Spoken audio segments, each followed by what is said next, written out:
Hello, hello, hello. Welcome to First Impressions, the show where I play a game for the very first time. This evening, we have A Nightmare on Elm Street on NES from everyone's favorite video game company, LJN. I mean, that rainbow just is quality right there. So Nightmare on Elm Street, pretty infamous game. It's a game that, honestly, I should have played by now. I love the Nightmare on Elm Street movies, but I've never picked up and played this one. So all I know about it, of course, is that it's a side-scroller. You pick up bones, and it's got some cool music, and it's 4-player for some reason. I don't know why you'd want to play this 4-player, but you can. It's an option. And that's it. So let's hop into the game. All right, here we go, folks. A Nightmare on Elm Street. We got the Fredster himself, Freddy Krueger. I'm so excited to jump into this game. Again, I love Nightmare on Elm Street. The movies, they're so good. And I can't wait to finally get a chance to play this game. I love like the eerie music off the top too. It's like perfect for the franchise. And yes, even though the Freddy picture is a little weird, he's got his weird like finger knife hands without the glove, which is always weird to see. But yeah, let's hop into this. We are only one person, so let's select one player. All right, here we go.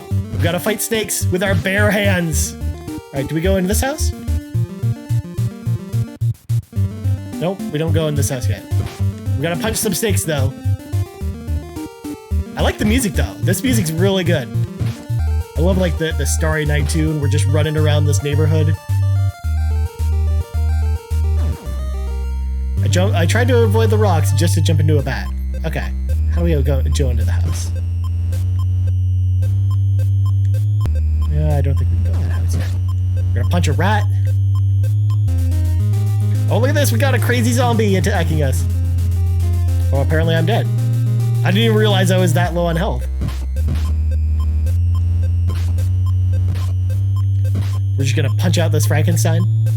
Oh, there we go. We can finally go in the house now. Okay. So, of course, this house is just full of, like, giant flies. Apparently that's a thing in the the Nightmare on Elm Street universe. I don't remember any of this stuff being in the movie. And, of course, we forgot to jump there. So yeah, funny thing about this is that I've heard that if you don't collect all the bones, you can't beat the game. So you have to actually collect everything. I don't know what that did, but it made a cool noise, so I'm glad we picked it up. Okay, we're going to the dream world. Apparently I didn't do a good enough job. So now we've just got Freddy heads instead.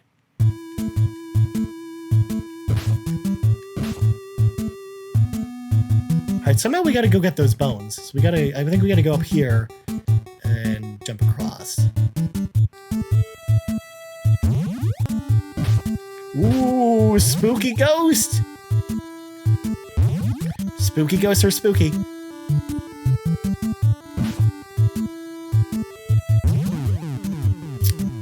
I was off. I was off on my angle there. Angle of approach. All right, let's continue.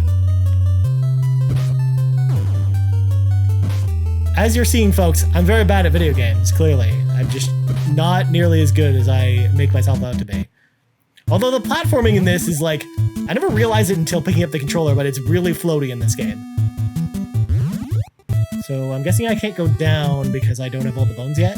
Oh, there's two on the stairs. They like blended into the stairs. I couldn't see them at all. All right, so now we're in some weird secret lair. What is this guy? Like some weird like satyr dude? Or is like a shirtless demon with pants on, I guess? Come on, jump into my punch. There we go. God, I can't believe Rare made this game. Like that's one of the fun facts about Nightmare on Elm Street is that it's very much a Rare game. Oh, we got the stereo. Apparently we're waking up. I like this transition music. It's really good. Oh, what? The knife killed me instantly? Oh, man. It's hard to, like, judge what exactly kills you, because I was thinking, like, the sleep meter was your life, but no, it's there's some other weird thing that determines how many hits you can take. Come on, bat. Don't make me punch you. We gotta get this last bone somehow. There we go.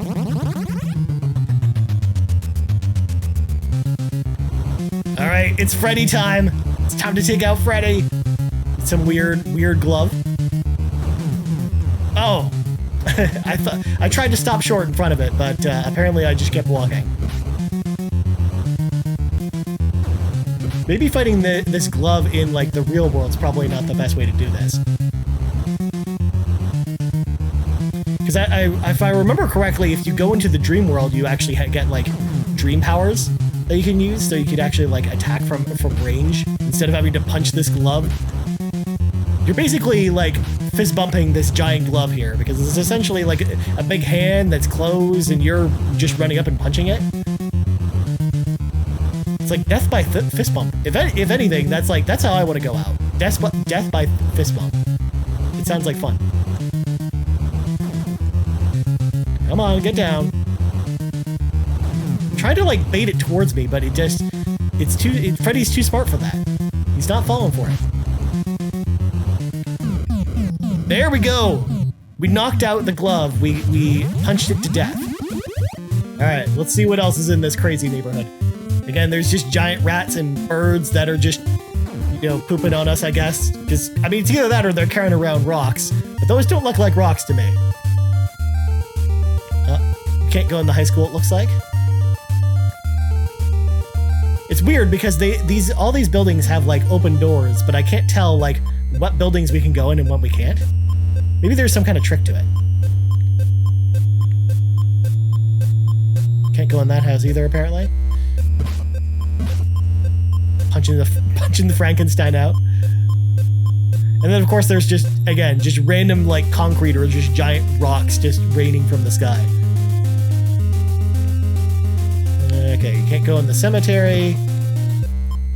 We almost need, like, a map of Elm Street to tell us, like, where the heck we're supposed to be going.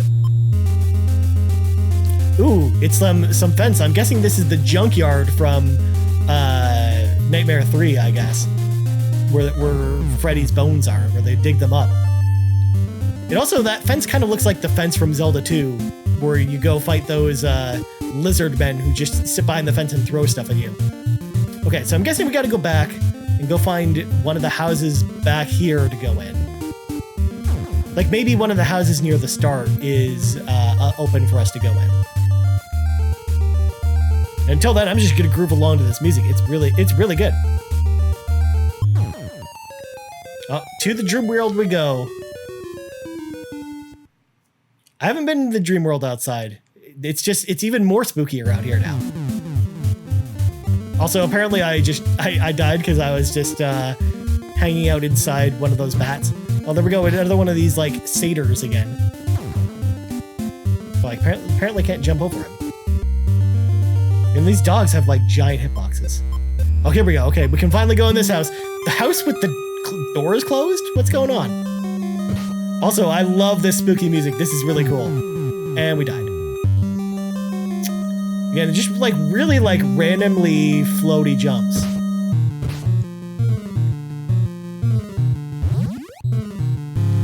Alright, let's watch for some bones. There's some more on the stairway.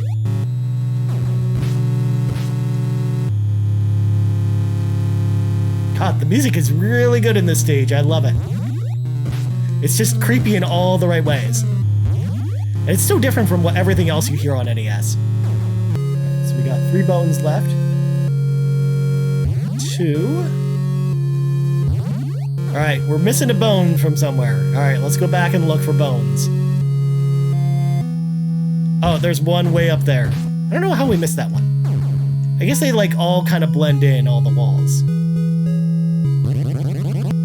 This time we're going upstairs. We're not going to no basement in this level. Oh, come on. That bat followed me all the way up the stairs. That's not cool. Oh, Freddy's coming. I don't know what this means.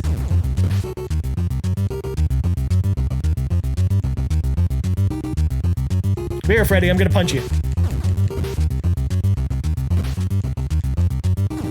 Okay, I think the strategy is probably to get behind him and punch him. There we go. We scared Freddy off, apparently. It's weird that he just came out of nowhere. Alright, let's go up the stairs. And now we're in some, like, weird attic, I guess. It just looked like it was the upstairs in someone's house, but apparently this is like what their upstairs looks like in the dream world. It's like some weird, like creepy, like upstairs attic dungeon or something. Let's grab this bone. And probably should actually jump next time. All right, let's wake up.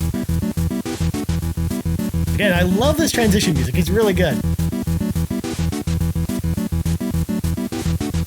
All right, one more bone to go. Oh, I guess we missed one. It's probably on some like weird staircase. They all blend in. All right, we can get the speed thing. I'm guessing these like speed power-up things are something you can use in the dream world, I'm guessing. But I still haven't figured out how all that stuff works yet. Because I do remember reading the Sears wish list, which, of course, for those that don't know, there's like basically how Sears would promote all their goods back in the day before the internet existed is they would essentially send you like a catalog in the mail, and it was called the wish list every Christmas. And it was basically for kids to go out and pick out like what type of things to go ask their parents for Christmas. And they always had these ads for all the NES games, and Nightmare on Elm Street was actually like one that I always saw in there, which of course was weird because it was very much like a guide for children essentially to go pick out things. And I used to see all kinds of screenshots for this game, and in the description it talked about how you could like learn powers to fight Freddy with, and I just haven't seen any of that yet. You know, it's kind of a big letdown. I'm waiting for these powers to go use in the dream world, but I'm not finding them. Just like I'm not finding this last bone. I'm not seeing it anywhere. Huh. I'm just not seeing where this last bone is. It's like it's gone missing or something. Oh, there it is. I see the last bone. It's like way the heck up here, blending in with the spider webs. Of course. It couldn't have made it more obvious. All right, here we go. I'm guessing we're fighting Freddy again. Oh, this time it's Freddy's head. We're gonna punch him in that face. And apparently he like spit out his tongue. That's apparently chasing us around.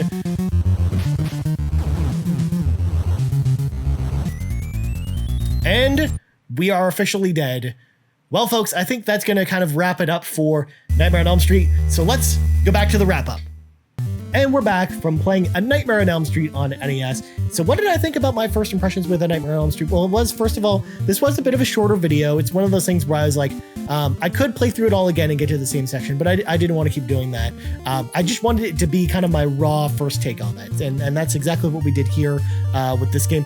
But it was a lot of fun. I actually really enjoyed my time with this game. It's one of those things where it's like critically, from a critical eye, the platforming's a bit floaty. It doesn't feel fun to punch things, especially because like it's hard to tell how close you had to get to some of the enemies to punch them before they would hit you. And a lot of times you saw in the video, I was just getting hit and kind of misjudging either jumps or how far I needed to stay back from enemies in order to hit them. And unfortunately, you just have to get super close to the enemies to hit them. And it's just one of those things where in practice, I'll actually probably get much better at the game. But on my first time, of course, I struggled with a little bit of just the learning nuances. It's not as pick up and play as something like Mario Brothers or Ninja Gaiden or something like that. It doesn't have the crisp, tight controls of those games. And likewise, I also had a tough time finding some of the bones because they'd either blend in with spider webs or the stairs. And the fact that you had to collect all of them just turned into a bit of a pain after a while. But you know what? With all that in mind, I had a blast playing this game. It actually was a lot of fun. And I just was thinking to myself just the whole time, I'm like, I'm really having a good time playing this despite my qualms with the game itself. I mean, the music's great. I love kind of the spooky vibe that it had going with it, especially because you didn't really get a lot of horror NES games. I mean, we had Friday the 13th, which is on the shelf over there, as well as other games like that, but we didn't really get like the amount of horror games we got today, and not nearly as many quality horror games. Like, this is definitely much more fun than Friday the 13th, that's for sure. This is probably actually the best horror game I've played on NES, although there's another game, there's another channel I was watching that was talking about Abadox, and that's like a horror game that I really want to check out. But Nightmare on Elm Street was actually pretty fun. I kind of enjoyed it. I'm not gonna lie. I'm just gonna give you my honest feedback. As a Nightmare on Elm Street fan, this definitely scratched the itch. It's one of those things too where I'm gonna probably play it a lot more and kind of get better at it, and that's kind of my goal. I really want to beat this game, and because I had a good time with it, just like a lot of LJN games. Because you can say what you want about them critically, but I actually think a lot of LJN games can be fun, even if they're not, the critically best NES games. They're not even like in the mid tier, I would say. They're probably like lower tier in terms of quality, but I don't know. There's just something about it that I have fun with them. And especially Rare made this game as well, which again, it kind of feels a little bit like that. Again, this was like the early days of Rare. So this is actually around the same time they did Battletoads and some other games. So yeah, Nightmare on Elm Street, really fun game. I'm glad I decided to play it here for First Impressions, and I'm honestly can't wait to play more of it. So what do you think about A Nightmare on Elm Street? Let me know in the comments below. And what do you think about LJN games? I would love to know. Again, let me know in the comments below. If you like this video, of course, please like the video. So consider subscribing to my channel. I have a new video coming out each week with First Impressions. I also put up a Battletoads review this week, so if you haven't checked that out, go check it out on the channel. And there will be more reviews like that to come. That won't be the last, and won't even be the last within the next week. So again, keep your eyes tuned to this channel because there's more reviews coming. So anyways, thank you so much for checking out this episode of First Impressions. My name is Ryan Turford, and I'm out.